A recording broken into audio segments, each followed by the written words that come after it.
There's something that's been on my mind for several weeks, and I still can't find a conclusion that I feel comfortable with. Power-ups, including techniques, transformations, and phases, are a sensitive topic within the anime community. It usually leads to heated discussions. As always, I'll add more fuel to the fire. Power-ups that come at the cost of sacrificing your life?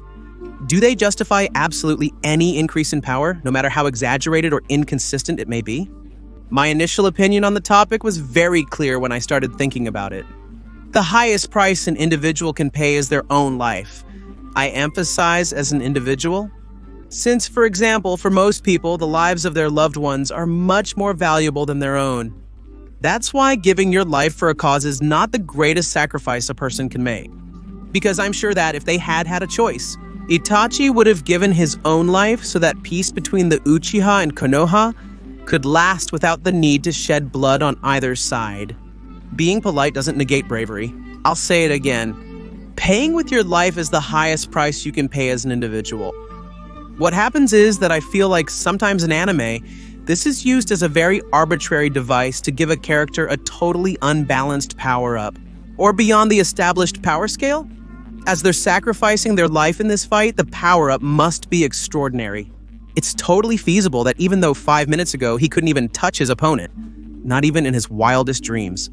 Now, by using his self-destructive phase, not only is he able to surpass his opponent, but he's also practically able to humiliate him. Are you following where I'm going with this? I'm going to give 4 examples of this type of power-up. 2 that I find disproportionate and 2 others that I think are coherent and appropriate. Let's start with the points I disagree with. First, there are Maito Guy and Maito Dai's 8 inner gates. All right. No need for the torches. I'm not saying the scenes they had were bad, quite the opposite. They were probably some of the few good parts in the infamous 4th Great Ninja War arc. But the thing about the 8 inner gates is a real mystery in this manga. I have nothing against this technique. In fact, I really like the concept. But with the 8th gate, Kishimoto definitely went way overboard. Guy Sensei is a character whose initial concept is that he's a ninja completely lacking any hint of talent. He's had to work harder than anyone else. By far, he earned the position of Junin in Konoha. That's why I don't like that.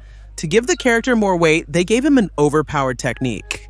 The 8 gates is a series of techniques that were created for people who aren't able to use ninjutsu. Because of this, while others focused on improving their chakra control, users of the 8 gates based everything on physical training. Thanks to this technique, ninjas like Guy or Rock Lee are able to be on the same level as their peers, even though they can't use elemental techniques or genjutsu. That's why, if you think about it, it's absurd that the 8th gate, even though it's the highest stage, could rival the opponent it did. Just like it's not consistent that a guy who couldn't even pass the exam, Chunin, after years and years, could be able to destroy and humiliate one of the most dangerous elite ninja groups in the world. Back then, like the 7 swordsmen of the mist were. I repeat, he couldn't pass an exam that 12 or 13-year-old kids pass. If this technique existed and there were people like Kakashi, Hiruzen, or even Danzo who were aware of its existence, why didn't they train more ninjas in this field? Many people were willing to sacrifice their lives for Konoha without hesitation. For a few seconds, they would have the ability to reach Keija level or even surpass it, more than enough time to, as we saw in the case of Maito Dai, defeat or push back your enemies no matter how strong they are compared to you. Whether you like it or not, Madara, we have to admit that he reached a point where we could consider him a god among mortals. At that moment, no one matched his visual prowess, chakra reserves, defense, or offensive power. But Maito Guy had done many push-ups on the mountain and run several kilometers with a rock tied to his back. He gave Rock Lee many motivational speeches, telling him that effort is everything, which is a completely utopian and unrealistic statement. By the way, he can reach a level that, in Madara's own words, almost killed him. This makes no sense at all. You have to keep in mind that when Pain made his appearance in Konoha, he gave the impression of being invincible. Not even Kakashi, who was always said to be close to Maito Guy's level, nor the Hokage were able to touch such a monster. Are you telling me that if he had wanted to, Guy could have crushed Pain like he was a fly? This is completely laughable.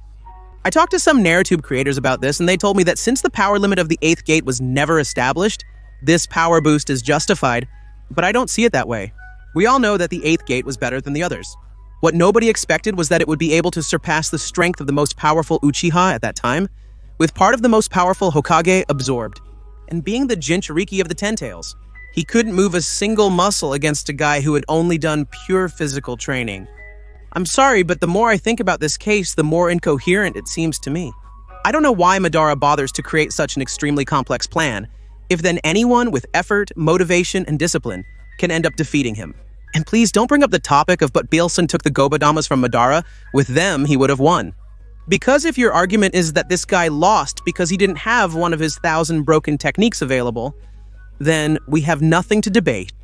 The second power-up I don't understand is Gon's against Neferpitou. My problem is the same as with the 8th gate, so I'm not going to go on and on about this case.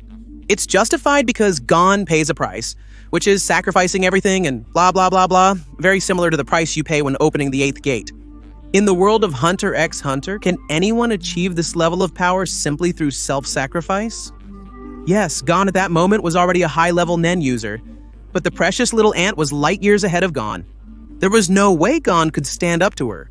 But in exchange for a pact with Nen? Like Guy-sensei, he was able to not just match, but surpass and humiliate his opponent. Since, except for the surprise arm attack, P2 didn't have the slightest chance. It was like a bodybuilder beating up a teenager. I haven't seen a versus about this yet, but I'd like to know, how far is Gon really in this state from Netero or Meruem's level? Because, come on, I don't know to what extent Netero, for example, could crush Neferpitou that easily. So, are you telling me that any Nen user with the level Gon had at that moment with a big enough rage and the determination to accept the pact would be able to surpass the level of the Royal Guard without any problem? I don't know about you, but to me, this again seems excessive. On the other hand, these kinds of techniques also have a very beautiful side in anime. And when they're used properly, they create moments that stay engraved in your mind practically for life.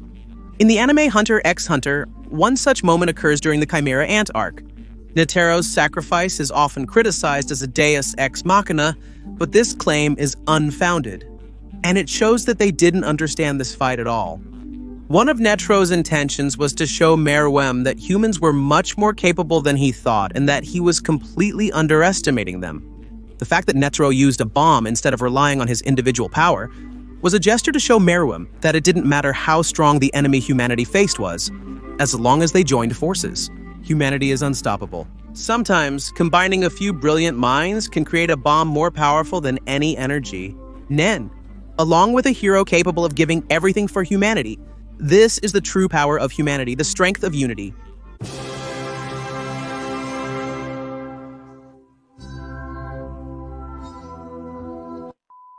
Moreover, the technique is proportionate, unlike the power of the gun, making it doubly effective. Since Netero can't generate this energy by himself, but depends on external technology. It was not inconsistent or made up by the author. Rather, it was a result of careful planning and teamwork. By the way, a video about the Chimera Ant arc is on the way. For the second case, I ask you to keep an open mind.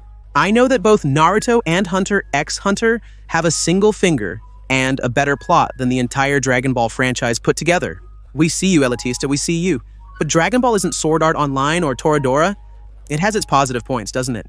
In fact, with Majin Vegeta, we have an example of how a sacrifice should be handled.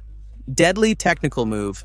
In my opinion, apart from bringing back the character, I absolutely despise this. Vegeta and Majin Buu began battling after Vegeta knocked out Goku. If they had teamed up, the saga would have concluded immediately. They threw in a plot twist to prevent Goku from fighting Majin Buu in his third form, sending him straight to bed instead.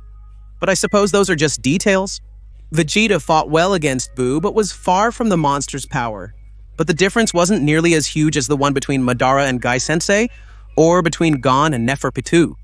Using a bit of math and the official power multipliers for the Super Saiyan stages, we could say that this Majin Buu's power is about twice as much as Majin Vegeta's. As a final resort, Vegeta chooses to use a technique that utilizes all of the user's life energy, resulting in immediate death. Is this anime's only purpose to create plot holes? Or what's the deal? They won't do super as always, God. Yes, that's true.